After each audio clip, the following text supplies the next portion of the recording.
السلام علیکم ورحمۃ اللہ وبرکاتہ۔ دیکھیں، جیسے آپ نے فرمایا کہ امام ابو حنیفہ کے اصولوں کے اوپر جو کتابیں ان کے شاگردوں نے ان کے اصولوں کو جمع کیا ہے، اگر انسان صرف انہی اصولوں کو مانتا ہے تو یہی تو تقلید ہے،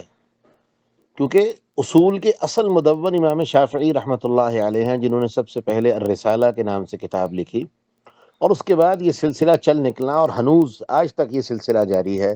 کہ اصول کے اوپر مختلف کتابیں اور ہر اصول کی مختلف چیزوں کو واضح کرنے کے لیے مختلف شروحات، مفصلات، مطولات، مختصرات، ہر چیزیں آج تک لکھی جا رہی ہیں۔ لیکن انسان صرف ایک ہی امام کو کے اصولوں کو مانے اور اس کے قواعد و ضوابط کو مانے، اگرچہ دیگر اس سے اختلاف کرتے ہوں، تو یہی تو سب سے بڑی تقلید ہے۔ اور امام ابن عبد البر رحمہ اللہ نے تقلید کی تعریف کرتے ہوئے یہی تو فرمایا ہے کہ کسی کا قول بغیر دلیل کے اور بغیر تحقیق کے مان لینا، یہی تو تقلید ہے۔ تو اگر ایک اصولی کہتا ہے کہ یہ قاعدہ اس طرح ہے، دوسرا اصولی اس کی مخالفت کرتا ہے،